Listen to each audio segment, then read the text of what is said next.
नमस्कार। आता भूमी ही घराबाहेर जाणार असते तेवढ्यात आकाश बघतो की भूमी कुणीकडे तरी निघालेली आहे आणि आकाश जातो आणि भूमीला म्हणतो, भूमी थांब, कुणीकडे चालली आहेस भूमी? त्यावेळी भूमी थांबते आणि म्हणते, अरे आकाश, मी बाळाला भेटायला चाललेली आहे। मला ना कसं तरी होतंय, बाळा नाही भेटल्यामुळे मला त्रास होत आहे आणि मी आता बाळाला भेटायला जात आहे। बाळाला नक्कीच भेटल्याशिवाय मला बरं वाटेल। आता आकाश म्हणतो, अगं भूमी, असं करू नकोस, तू बाळाला भेटायला जाऊ नकोस, ते योग्य नाही आहे।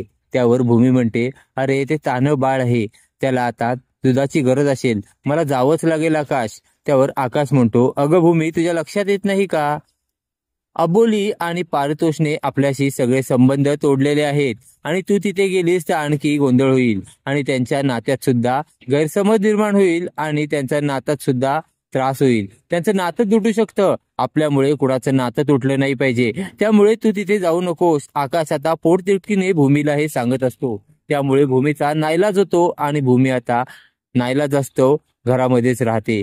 आता भूमीला काय करायचं ते कळत नसतं। सारखं सारखं भूमीला असं वाटत असतं की जावं आणि आता त्या बाळाला उचलून घ्यावं, त्याला जवळ घ्यावं, असं भूमीला सारखं सारखं वाटत असतं। पण भूमीचा नाईलाज झालेला असतो।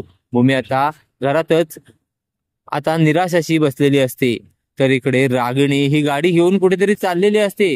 रागिणीचा प्रवास चालू असताना रागिणीच्या समोर असं कोणतरी येतं, त्याने तोंडबिंड झाकलेलं असतं आणि तो आता बरोबर रागिणीच्या गाडीच्या समोरच आडवा झोपतो। आता रागिणीला टेन्शन येतं।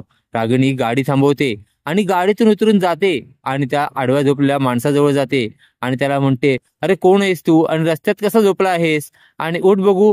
आणि तो माणूस काही उठत नसतो। रागिणी त्याला हलवते, तेव्हा तो उठतो। आता रागिणी त्याच्या चेहऱ्यावरील कापड बाजूला करते आणि बघते बघते तर रागिणीला मोठा धक्काच बसतो। रागिणी आता पळत सुटते, भूत भूत भूत। रागिणी पळत पळत घरी येते आणि घरी आलेली रागिणी आता खूपच घाबरलेली असते आणि रागिणी म्हणते, भूत, मी भूत बघितलं, मी भूत भूत, अशी रागिणी ओरडत असते। आता रागिणीला खरंच भूत दिसलंय की रागिणीच्या डोक्यात कोणतं आणखीनच भूत शिरलंय ते पाहणे कमालीचे ठरणार आहे। असेच मालिकेचे नवनवीन अपडेट पाहण्यासाठी व्हिडिओला लाईक आणि चॅनलला सबस्क्राईब करायला विसरू नका। थँक्यू।